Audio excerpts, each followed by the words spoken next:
flight attendant refused to let black woman sit in first class. Turns out she owns the plane. Have you ever witnessed a moment so blatantly unjust that it makes your heart pound with outrage only for fate to serve a swift, stunning twist? Imagine a packed flight at Hartsfield-Jackson Atlanta International Airport, brimming with holiday travelers. A seemingly routine boarding process transforms into an explosive confrontation when an overzealous flight attendant refuses to let a soft-spoken black woman take her rightful seat in first class. Little does anyone suspect that this elegant passenger, humble in appearance, is no ordinary flyer. In fact, she secretly owns the very aircraft they're on. What happens next will leave everyone speechless.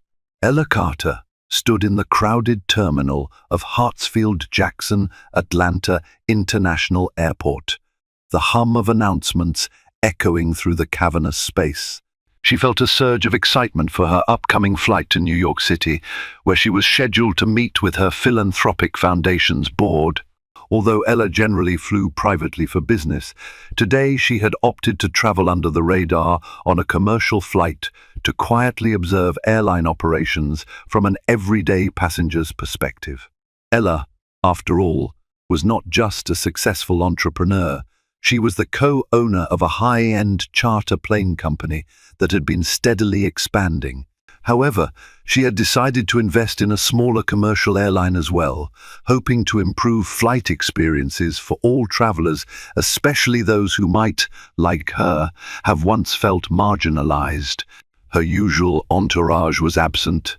She was dressed in understated attire, comfortable slacks, a neatly pressed blouse, and a pair of sensible flats. Despite her low profile, Ella couldn't ignore the subtle glances from passers-by, likely intrigued by her poised yet approachable demeanor. Those who knew Ella well understood that her calm surface concealed an indomitable spirit, the same spirit that had propelled her from an underprivileged childhood to the pinnacle of the business world. The swirl of holiday travelers bustled around her. Families wrestled with suitcases, couples held hands nervously or cheerfully, and business travelers scrolled through emails on smartphones. Ella gracefully maneuvered through the crowd, already holding a first-class boarding pass that one of her personal assistants had procured. But Ella intended to evaluate the airline's staff, check-in process, and onboard hospitality firsthand. The moment she reached the gate, she noticed a distinctive tension in the air. Some individuals were given courtesy smiles, some were mildly ignored, and others were subjected to suspicious, prolonged stares. A harried gate attendant was busy scanning tickets. Ella waited patiently, stepping aside to observe the gate staff's dynamics. She watched as a mother, with two young children, all dressed in worn-out clothes, awkwardly approached to ask if there was any possibility of getting seats together. The gate agent offered a thin smile and simply repeated that the flight was full, lacking any real empathy. Ella's heart clenched. She made a mental note to address training in empathy and conflict resolution with her newly acquired airline staff. Whenever Ella purchased a controlling stake in an organization, she believed in introducing a culture of compassion, synergy, and genuine service. She sincerely hoped to shift the entire airline's ethos if she could. When it was Ella's turn, the gate agent scanned her ticket automatically.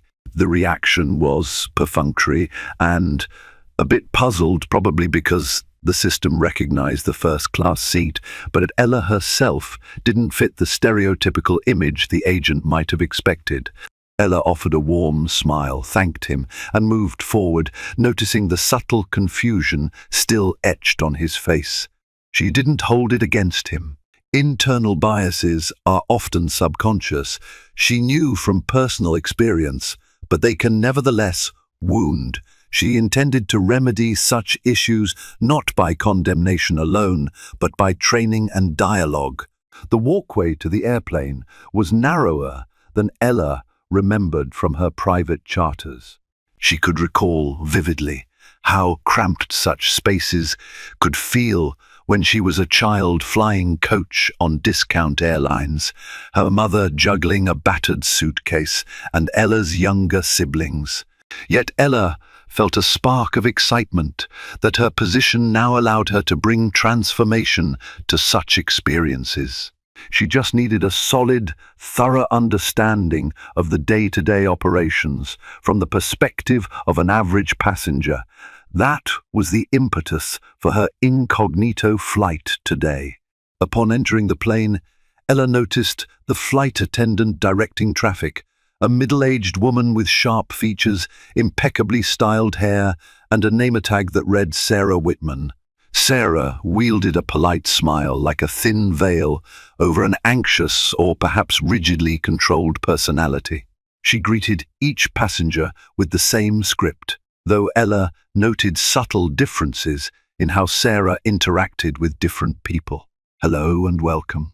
Seats to the right, please," Sarah would say, giving a half nod to some travelers. But Ella watched her carefully. An older white man got a genuine grin and a warm "Thank you for flying with us, sir." A young black mother with 2 toddlers merely received a half-hidden sigh and a perfunctory wave toward the back of the cabin. When Ella handed Sarah her boarding pass for seat 3A in first class, Sarah's eyes flicked to Ella's face in an almost involuntary assessment. A moment of tension flashed across the attendant's features, as though Ella's presence in first class were an immediate puzzle that needed solving. Sarah's eyebrows raised slightly, and her tone became more clipped. "MAAM, she said. "Let me see that ticket again." Ella, calm and polite, offered the paper once more. "Here you go," she said, keeping her voice unruffled. She sensed, from years of practice, the undercurrents of prejudice that were swirling in the attendant's mind. Ella didn't want to jump to conclusions, but the signs were all too familiar. Sarah took an extra moment to study the ticket, running her finger across the seat assignment. Then she forced a tight smile. "Yes, well," she said, "we're having a slight issue with seat assignments right now. Why don't you wait in the aisle here? I need to handle some urgent matters." Ella had traveled enough to know that urgent matters typically meant either a last-minute seat change or a suspicion that Ella might be out of place. She simply nodded. "Of course," she replied, stepping aside as more passengers squeezed behind her in the narrow aisle. Some, Ella noted, cast sympathetic glances her way. While she waited, Ella scanned the first-class cabin. Plush seats arranged in pairs, spaced enough to offer considerable legroom, each with a polished fold-out table. A couple of seats were still unoccupied.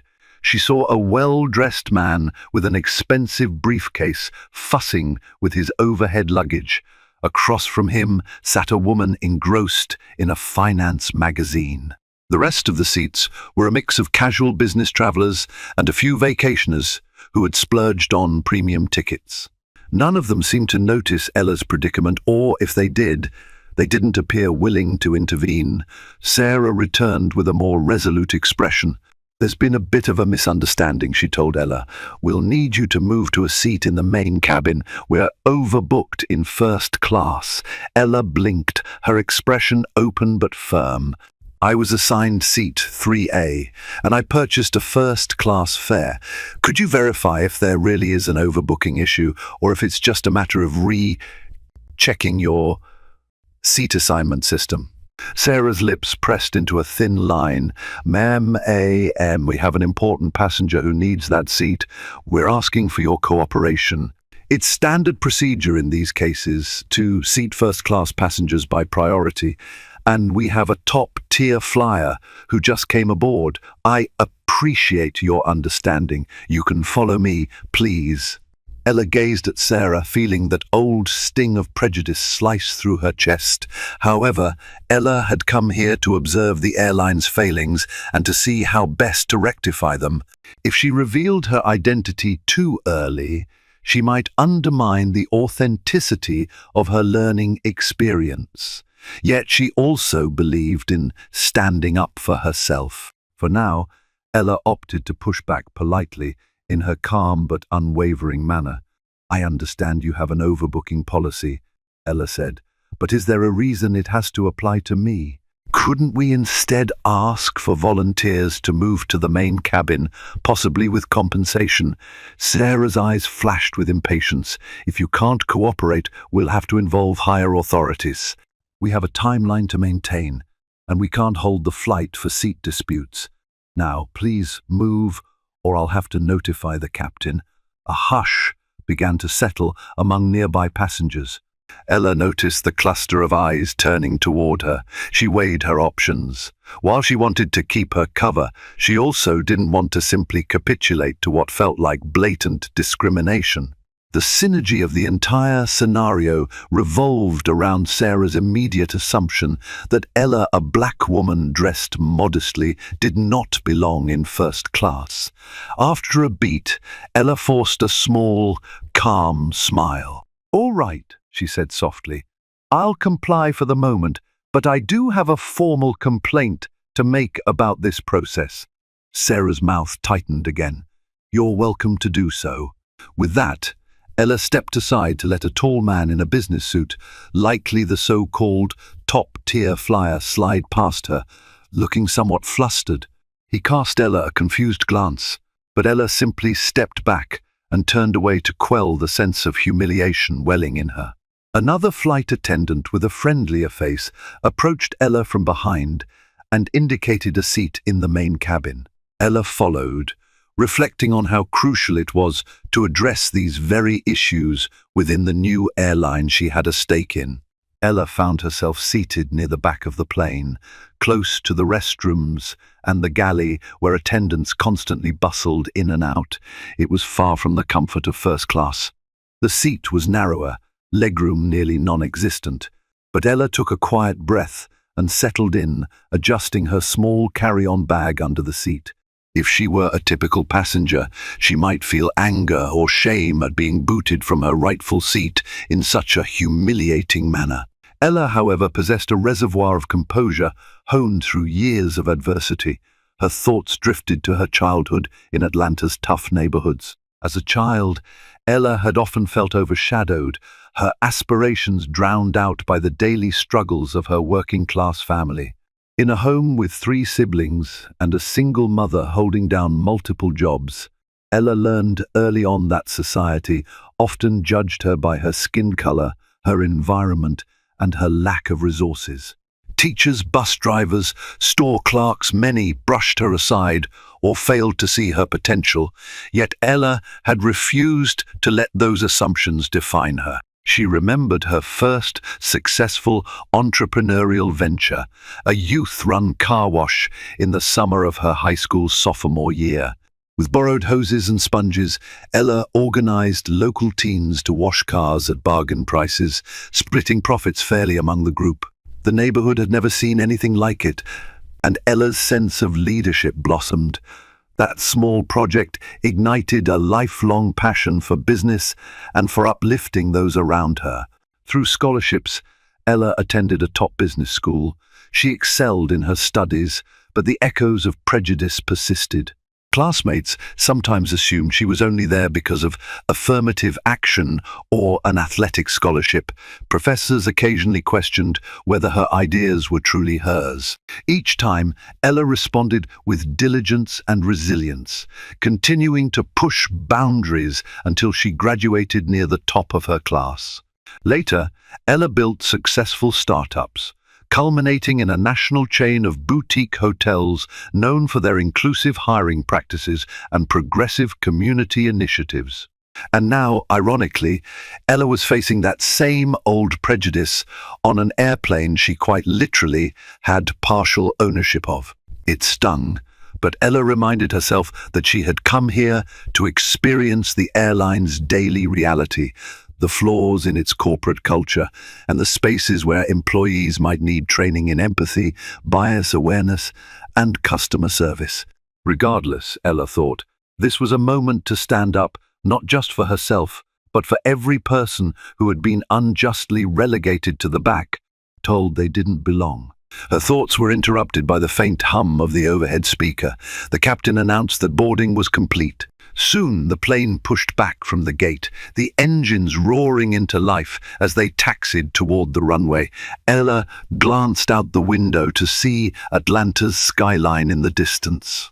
She exhaled and prepared herself for what she suspected would be a pivotal flight, and not just for her own future decisions, but for the airline itself.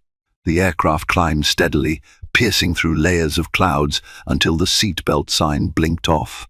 Passengers began shifting around. Some rummaged in overhead bins, others reached for the in-flight magazines. Flight attendants started their beverage service. Ella soon spotted Sarah making her way down the aisle, a polite but terse smile fixed on her face. She was offering cups of water and soda to each row. As Sarah approached Ella's row, Ella noticed a bit of hesitation in the attendant's posture, like she recognized Ella from earlier, but wasn't certain how to handle the lingering tension. Indeed, Ella could sense Sarah's discomfort. The flight attendant wore the same taut expression Ella had seen many times, a mixture of wariness and slight contempt, perhaps tinged with defensiveness. "Would you like something to drink, ma'am?" Sarah asked curtly, all business. Her eye contact fleeting. "Just water, please," Ella replied, giving a polite nod. Sarah poured water into a plastic cup, but Ella could see that the attendant's hand trembled slightly. Then Sarah quickly moved on. After that, Ella watched Sarah interact with a row of college students behind her, and Ella was struck by how the attendant's tone changed, entirely becoming lighter, friendlier. Her bias was subtle but unmistakable. Minutes later, Ella's seatmate, a chatty older woman named Felicia, leaned in closer. She had witnessed the earlier exchange. "I saw what happened up there," Felicia said in a quiet voice. "You had a first-class seat, didn't you?"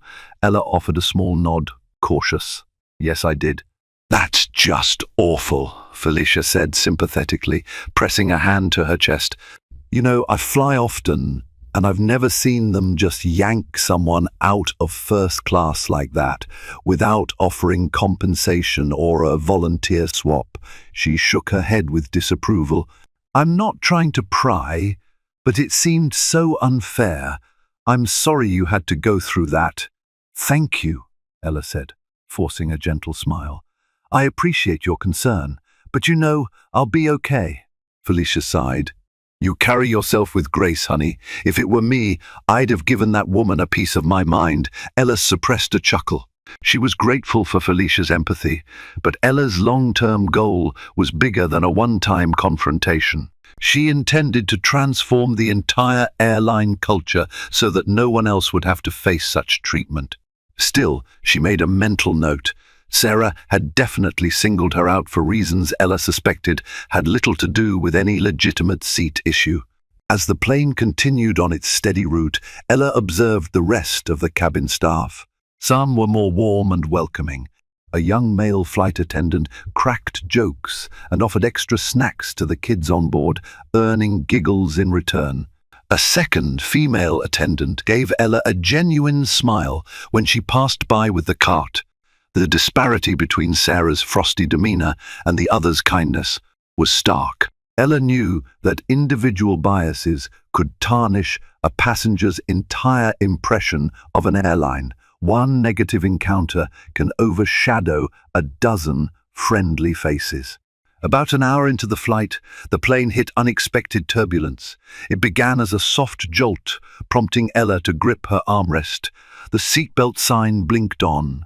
An uneasy hush fell over the cabin as the aircraft shook again, more violently this time.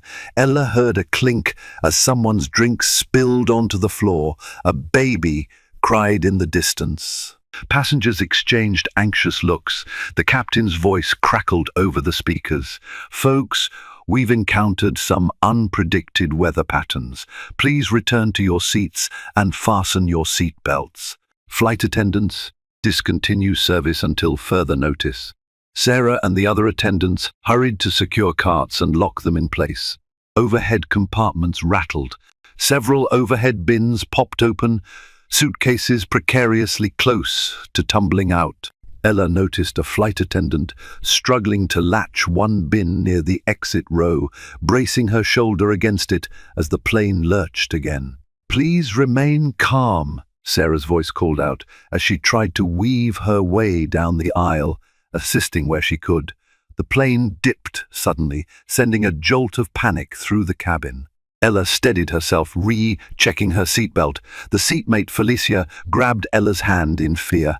Ella squeezed it reassuringly. Moments of turbulence always reminded Ella of life's unpredictability, how easily calm can transform into chaos. She took slow breaths, steadying her nerves. She glanced at Sarah, who was now barking instructions to the row behind Ella, urging them to stow loose items. Despite Ella's frustration with the attendant, she felt a twinge of empathy. In such situations, flight attendants must ensure the safety of 100 or more souls in a giant metal tube hurtling through the sky. The captain's voice crackled again, instructing the attendants to take their seats. Ella saw Sarah hurrying toward the front of the plane. Another violent shake made her lose her balance, and she toppled against a seat. Though Ella was too far to help physically, she winced sympathetically. Sarah quickly righted herself and continued forward. After a few harrowing minutes, the turbulence subsided to mild bumps. A wave of relieved chatter swept through the cabin. Babies resumed cooing, passengers exhaled, and Ella felt Felicia's hand trembling less. Eventually, the captain announced that the worst of the weather had passed, and flight attendants could resume limited service. As Ella relaxed against her seat, she silently reflected on how a sudden crisis can unify or fracture people. This particular airline had staff of varying dispositions. Some soared under pressure, like the male attendant who had calmly assured passengers near the galley. Others, like Sarah, clearly had a more tenuous grip on composure, possibly exacerbated by personal biases. An hour later, the flight was again on a smooth course, and the attendants resumed normal service. The cabin smelled faintly of freshly brewed coffee as they served beverages. Ella was still somewhat tense from the turbulence, but she welcomed the sense of normalcy returning. Suddenly, Ella noticed a stir at the front of the cabin. A well-dressed black man in business attire was making his way down the aisle, clearly upset. He was approaching Sarah, who had just handed a can of cola to a passenger in row 12. The man had a stern expression, and Ella could hear snatches of his words as he confronted Sarah. "Told me I couldn't use the first-class lavatory, even though my seat is 2C, he said, voice rising. I had to wait in line for the main cabin restroom."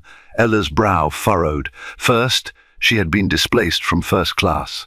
Now, apparently another black passenger was being told he couldn't use a first-class amenity, even though he was seated there. The pattern was glaringly obvious. Sarah, flustered, forced a polite smile. "Sir, we have certain guidelines. Sometimes the forward lavatory is reserved." He cut her off. "Reserved for who? People who look a certain way. I had an upgrade because of my platinum membership. Not that it should matter. I pay for these tickets year-round. Now you're telling me I'm not allowed to use the front lavatory? That's unacceptable." Sarah's face paled. Her eyes darted around as though seeking backup from her colleagues, but they were engaged elsewhere. Finally, she waved a dismissive hand. "Sir, please lower your voice. We can address this calmly. If you have a concern, you can file a complaint with customer service." The man let out a dry laugh, stepping back. "Oh, I will. You can count on that." He spun on his heel and marched back toward first class, leaving a wake of curious, murmuring passengers behind him. Ella felt a knot of anger in her stomach. Sarah's behavior was no coincidence. It was an unmistakable pattern of discrimination, intangible enough for Sarah to hide behind policy, but blatant enough to be recognized by anyone paying attention. Ella wondered just how many times Sarah had singled out minority passengers with the veneer of standard procedure. A younger flight attendant approached Ella's row, to distribute more beverages, momentarily interrupting Ella's thoughts. The attendant apologized to everyone for the earlier turbulence and offered a cookie or pretzel snack. Ella politely declined, her mind still swirling with the frustration of seeing how Sarah had treated not one, but two black first-class passengers in a single flight. Soon, Ella noticed some passengers beginning to whisper amongst themselves, gesturing occasionally in her direction. At first, Ella dismissed it as idle chatter. Then she realized that a man a few rows up kept glancing at her with a spark of recognition. He looked middle-aged, wore a crisp shirt, and typed on a tablet intermittently. A moment later, that same man stood up, walked discreetly down the aisle, and leaned over Ella's row. "Excuse me," he said in a hushed tone. "Are you Ella Carter by any chance? The hotel magnate?" The Ella Carter who started the Carter Education Foundation. Felicia's eyes lit up, and Ella felt a jolt of surprise. So much for flying incognito. She had hoped her more modest attire and the frantic travel season would allow her to blend in, but Ella had a recognizable face to those who followed certain business or philanthropic circles. She also had done local commercials for her philanthropic work. She wasn't on the celebrity scale of Oprah Winfrey, but within certain markets, Ella's name carried a spark of recognition. Ella offered a polite nod, putting a finger to her lips in a gentle gesture, indicating she wanted to keep things quiet. "Please," she whispered, "I'm traveling privately. Keep it on the down low." The man looked both excited and concerned, glancing around. "I'm sorry, Miss Carter. I didn't mean to blow your cover. I just recognized you because my firm once partnered with your foundation's scholarship program. My name's Jonathan Reed. I'm with the New Horizons Consulting Group." Ella extended her hand with a warm smile. "Jonathan, nice to meet you again." She realized they had crossed paths at a charity gala, though briefly. "How have you been?" He returned the smile, albeit with a hint of sympathy. "I'm well, but I happened to see what transpired during boarding about your seat, and I saw you talking to that flight attendant. It seemed, well, off." Ella's face tightened, but she kept her voice controlled. "It's a complicated situation. I'm still assessing it, so to speak." Jonathan nodded. "I don't want to pry, but if you need a witness or anything, just know I saw how that flight attendant treated you. If you're filing a complaint, I'd back you up." "Thank you," Ella replied gratefully. "I appreciate that." He gave a nod of solidarity, then returned to his seat. Ella saw him discreetly pass the information on to a woman in his row, presumably a colleague or spouse. The woman gave Ella a thoughtful look. So, Ella thought, the cat was halfway out of the bag. If more people recognized her, it could create a stir. More importantly, Ella had to consider her next move. This incognito trip was partly to gauge the airline's culture. She never expected to be personally targeted in such a blatant manner. Now, Ella wanted not only to file a complaint, but also to ensure that the flight attendant's conduct was properly addressed. At the same time, Ella wanted to time her reveal for maximum impact, as self-serving as that might sound. Sometimes, people only believe or pay attention to a problem when an individual with power calls it out openly. In the row behind Ella, a pair of teenage girls typed furiously on their phones, whispering excitedly. Ella suspected they might be fans of her philanthropic or entrepreneurial journey. They could have recognized Ella from social media, where Ella had a modest but loyal following. Ella could almost hear the cogs turning. Why is Ella Carter seated back here? Doesn't she usually travel in style? The rumor mill churned on at 35,000 feet. With each passing moment, Ella grew more certain that a public confrontation might be inevitable. She noticed Sarah glancing occasionally in her direction. Ella wondered if the flight attendant had recognized her name or face by now. If not, Ella suspected it was only a matter of time before the airline staff connected the dots. Nevertheless, Ella stayed in her seat, calmly reviewing some notes for her upcoming meeting. She was due in New York to finalize the details of a substantial donation to an inner-city youth mentorship program. The philanthropic efforts Ella championed were near and dear to her heart, especially given her upbringing. She had never lost sight of where she came from or the barriers she faced. Instances like this only reminded her of the deeply ingrained prejudices still lurking in society. A short while later, Ella sensed movement near her shoulder. She looked up to see Sarah standing in the aisle, arms crossed over her navy blue uniform, lips pressed into a thin line. "Miss Carter," Sarah said stiffly, "could I speak with you privately near the galley?" Ella lifted an eyebrow, exchanging a brief look with Felicia, who pursed her lips in concern. "Of course," Ella said. She rose, carefully maneuvering out of her seat and following Sarah toward the back of the plane. Several heads turned to watch them go, curiosity evident in their expressions.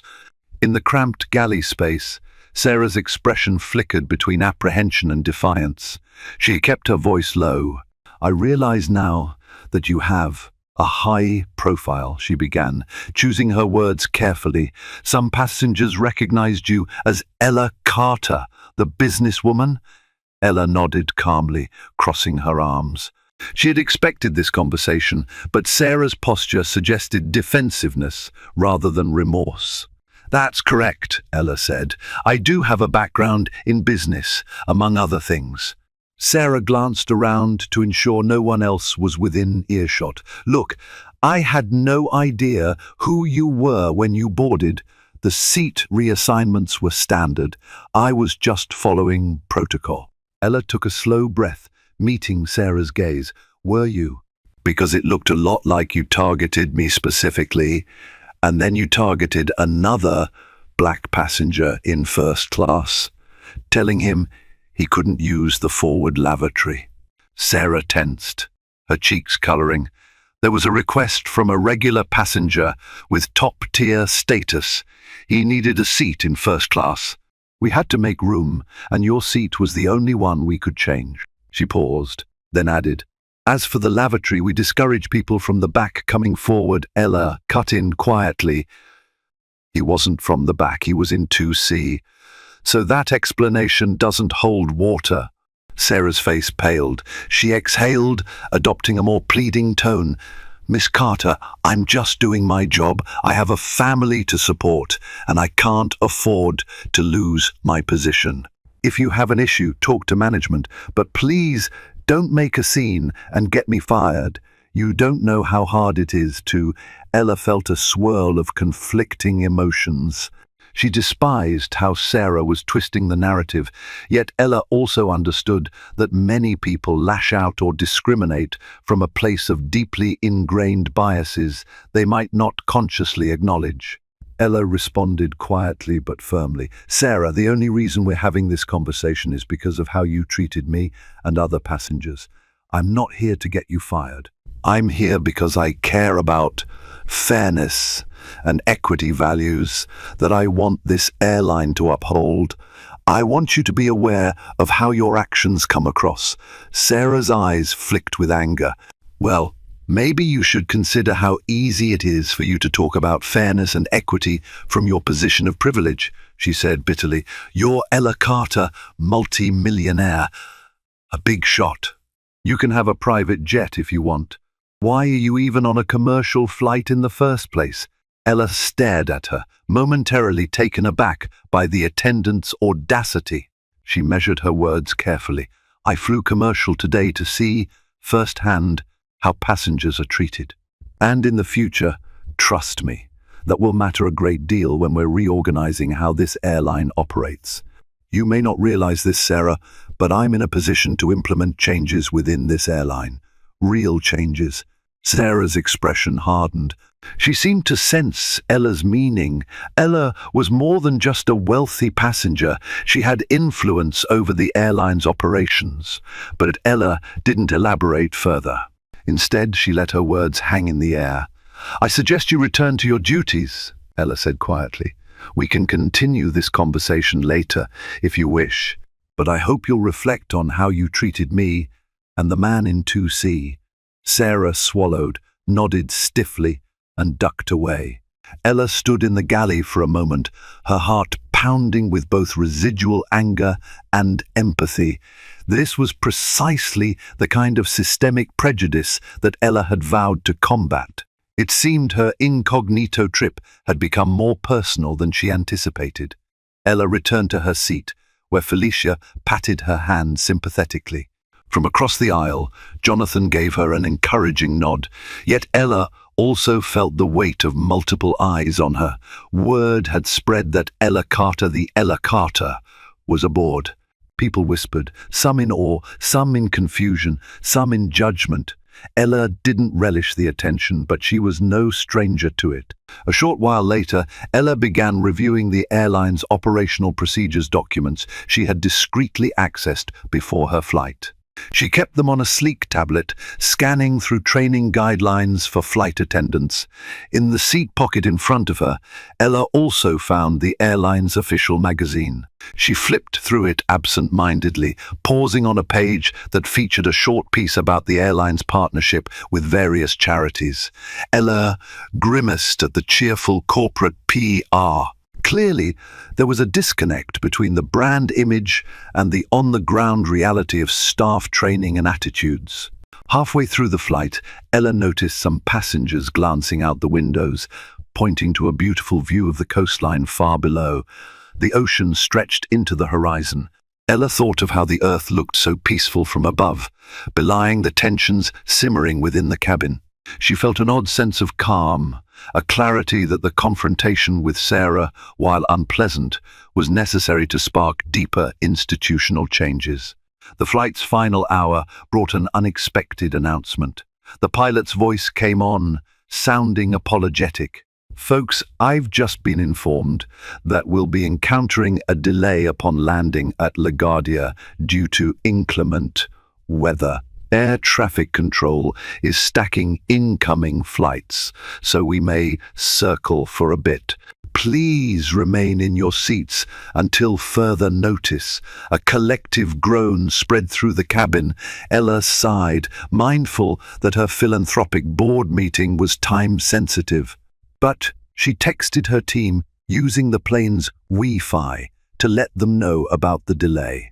By the time Ella finished her messages, she noticed that Sarah was no longer the flight attendant handing out refreshments in the cabin. Another attendant had taken over. Ella wondered if Sarah had retreated to the front or stepped aside for a break. Or perhaps she had realized that Ella was more influential than she initially thought. Suddenly, Ella's phone pinged with an email from her executive assistant. The subject line read, "Acquisition finalized." Ella's eyes widened as she read the brief message. "Congratulations, Ella. The final deal is sealed. You now have a 51% controlling stake in the airline we discussed. The official announcement will be made tomorrow morning. Here are the key points. Safe travels." Her heart leapt. So it was done. Ella had spent months negotiating with the airline's board and investors. While the official rebranding and public statement would come later, Ella was effectively the majority owner. The flight she was on belonged, in a very literal sense, to a company under Ella's leadership.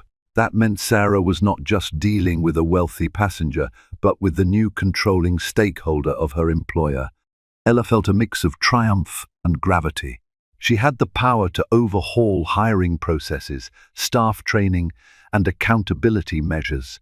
She could institute anti-discrimination policies with real teeth, but Ella also had the burden of leadership.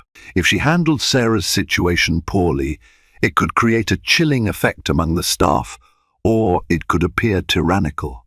Ella believed in second chances provided the individual showed genuine remorse and willingness to change. The plane began its descent into New York after a protracted holding pattern. Rain-slicked clouds whipped past the windows, and the runway lights of LaGuardia eventually appeared below. The plane bumped as it touched down on the wet tarmac, drawing gasps and relieved sighs from passengers. Soon, the aircraft taxied toward the gate.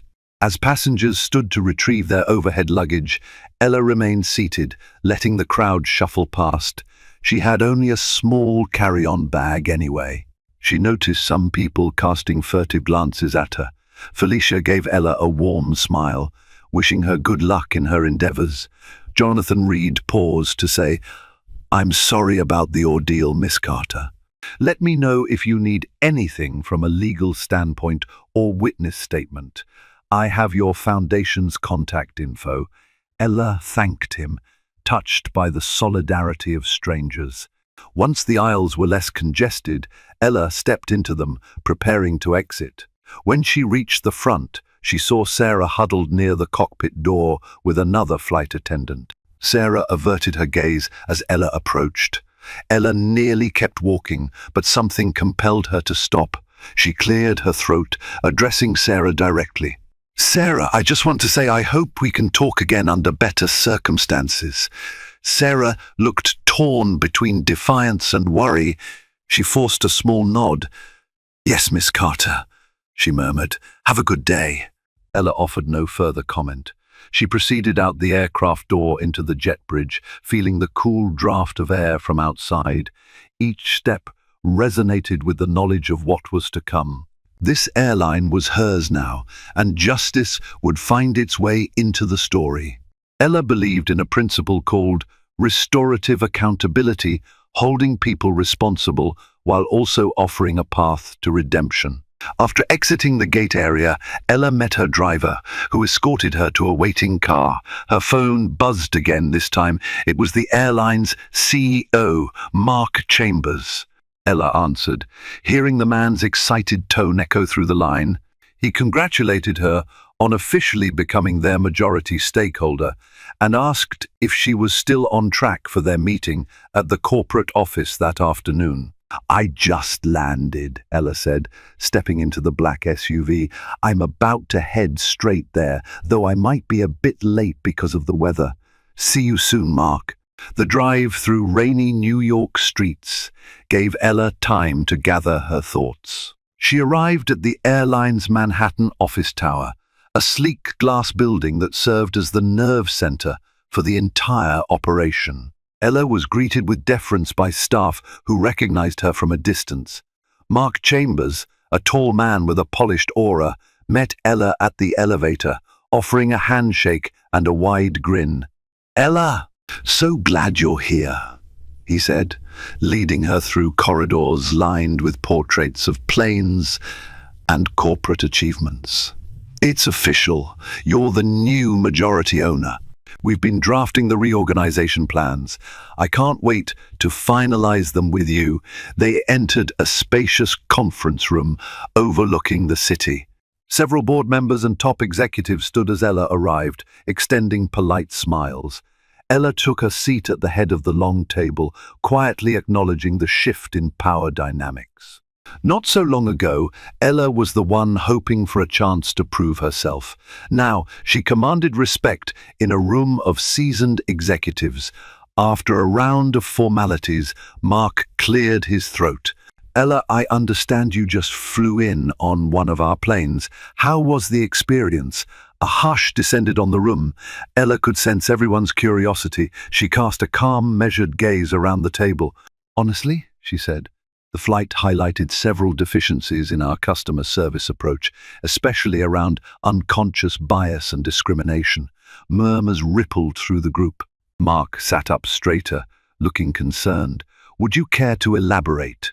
Ella recounted the events in detail. The flight attendant's refusal to let her remain in first class despite holding a valid ticket, the incident with the other passenger regarding the lavatory, and Sarah's general attitude. She emphasized that while she believed in accountability, she also recognized systemic issues. "I'm not out for revenge," Ella concluded. "I want to ensure that no passenger faces discrimination based on assumptions or prejudice. We must overhaul our training and disciplinary protocols." A board member with silver hair spoke up, looking troubled. "Miss Carter, that's appalling.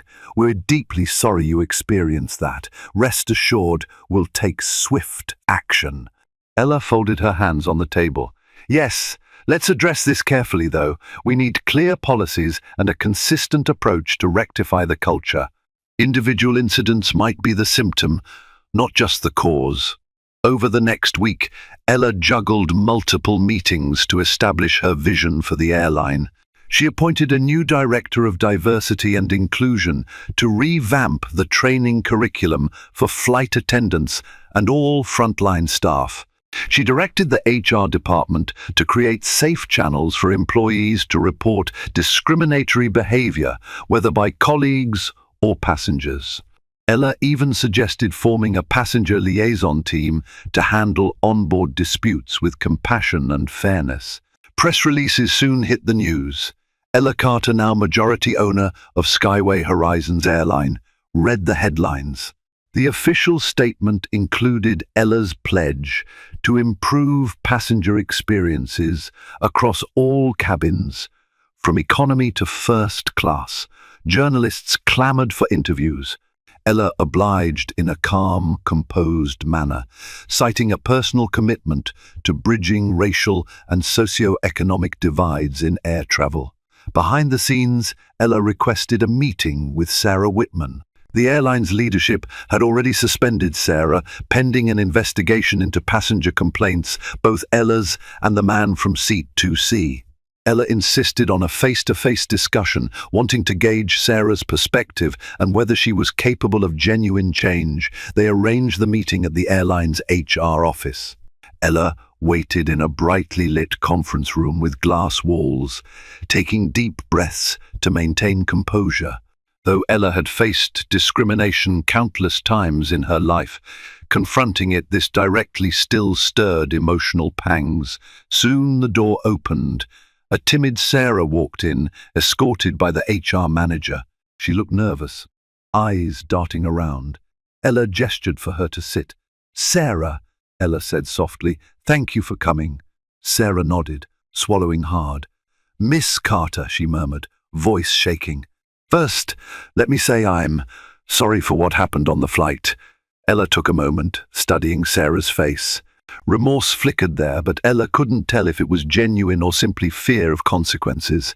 "I appreciate that," Ella replied. "I'd like to understand your side. What led you to believe you had the right to bump me out of first class and then later confront another black passenger about using the first class lavatory?" Sarah's eyes filled with tears, but Ella wasn't entirely sure if they were tears of sorrow, shame, or resentment. The flight attendant spoke haltingly. I was overworked, anxious." A top-tier passenger demanded a seat. "I was told by my supervisor that he outranked certain other passengers, and I guess I panicked. I singled you out." "And the passenger in 2C, I don't know, I just had a moment of confusion. She let out a ragged breath. "I suppose I made assumptions." Ella's voice remained even.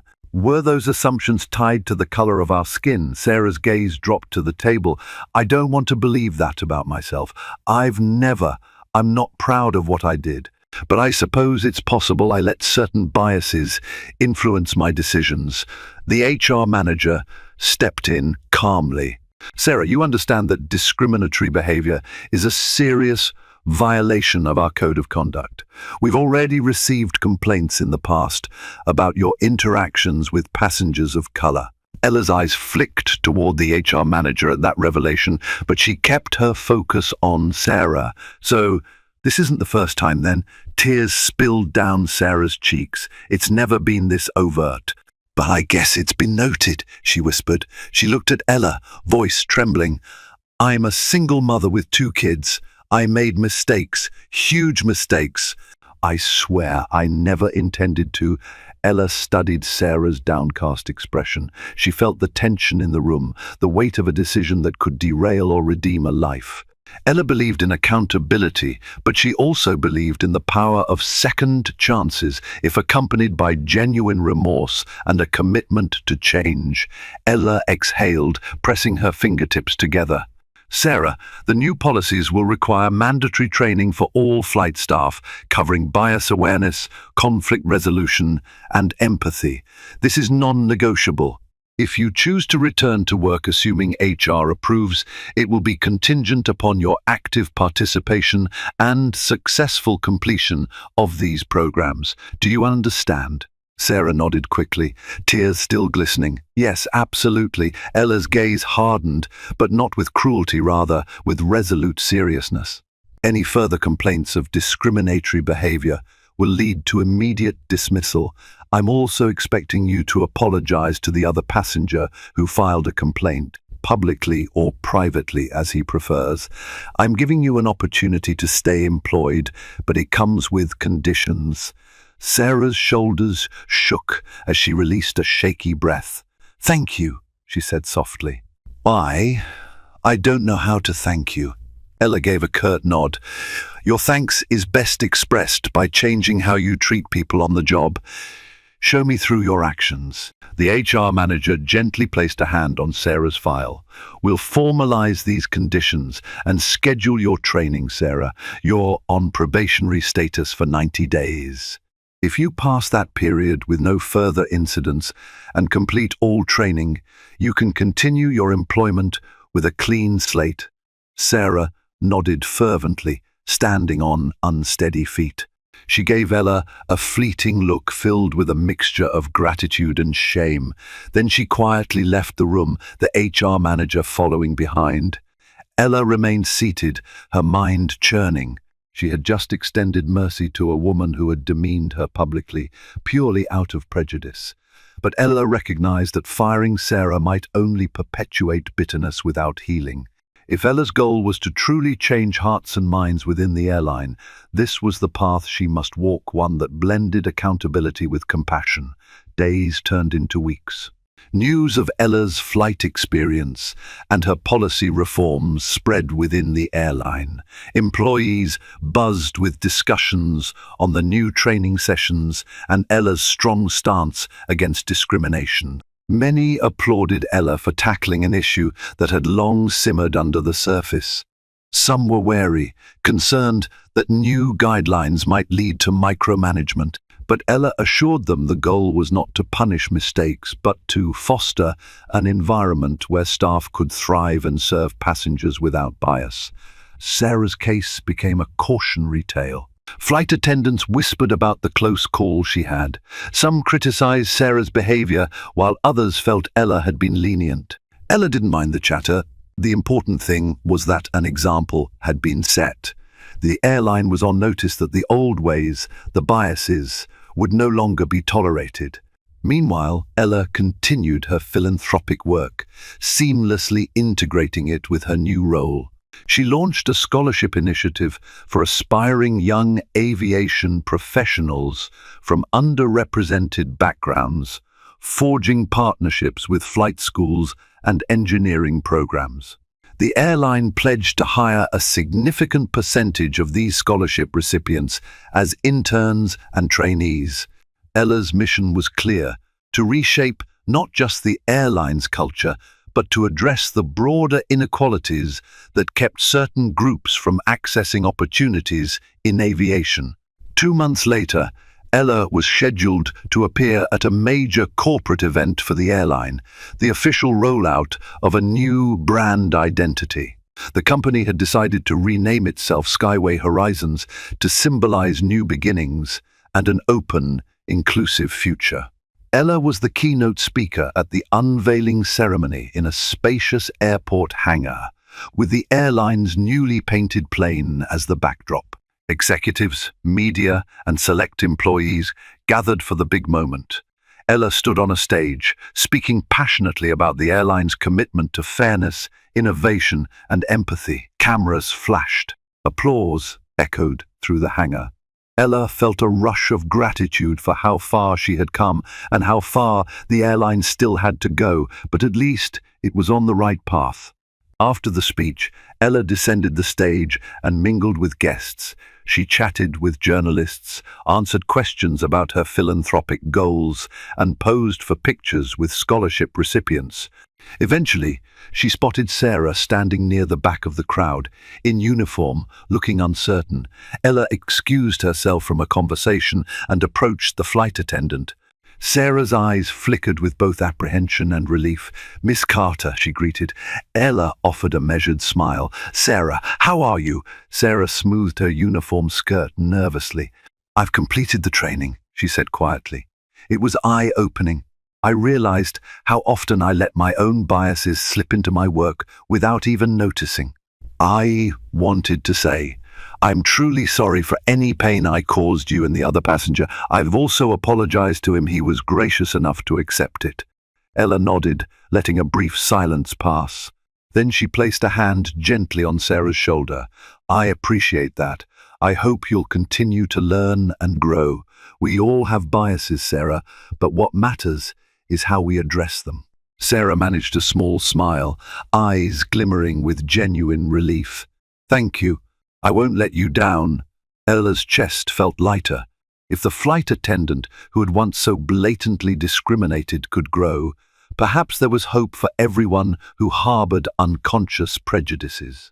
Ella had learned over her lifetime that transformation often starts with humility and honest reflection. In the following weeks, Ella continued to travel frequently, sometimes by private jet, other times on commercial flights, to see the real-time impact of the new policies. She heard passenger stories about improved service, witnessed flight attendants going the extra mile to ensure comfort. A few employees confided that Ella's presence brought them renewed motivation, knowing their airline was now led by someone who had experienced hardships firsthand and cared about their well-being.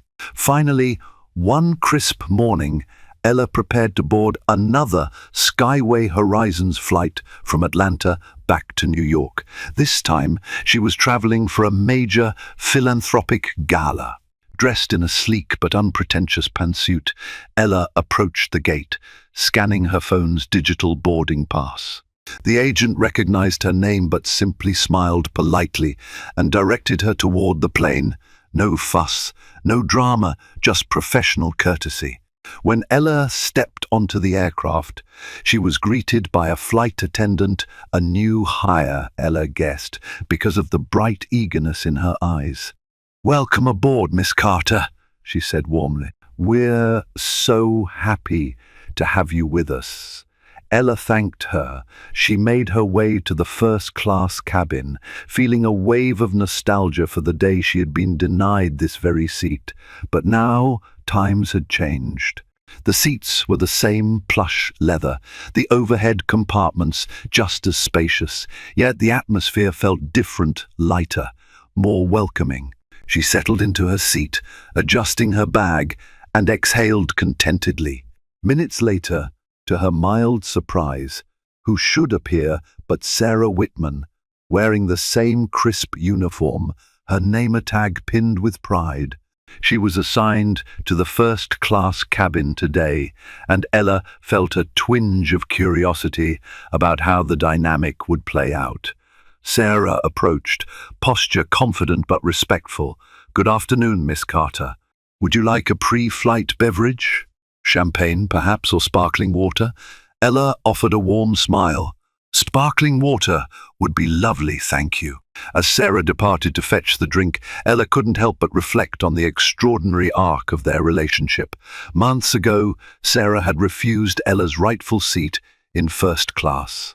Now, Ella was seated comfortably, served by a reformed attendant who recognized Ella's role but treated her not just as a VIP, but as a fellow human deserving of respect. The transformation was profound. When the flight took off, Ella gazed out the window at the receding Atlanta skyline. She thought about the concept of karma, how life has a way of balancing the scales. Sarah had faced the risk of losing her job. Ella could have fired her outright, but Ella chose a path of accountability and compassion. As a result, Sarah learned an invaluable lesson and retained her livelihood, becoming hopefully an ally in Ella's mission for change. True karma, Ella mused, isn't just about punishment. It can be about offering the chance for redemption, seeing if the other person can rise to the occasion. If Ella had used her power only to mete out revenge, perhaps Sarah would still be steeped in resentment, even blaming Ella for her downfall. Instead, Ella gave Sarah the opportunity to confront her prejudices and hopefully become a better person.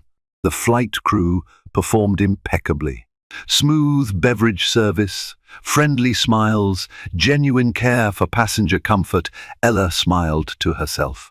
This was the airline she had envisioned when she first decided to invest. An airline that valued every traveler's dignity, bridging differences with empathy and respect. The seatbelt sign blinked off, and Ella reclined her seat, indulging in a rare moment of relaxation. The plane soared above the clouds, pointing toward a horizon of possibility.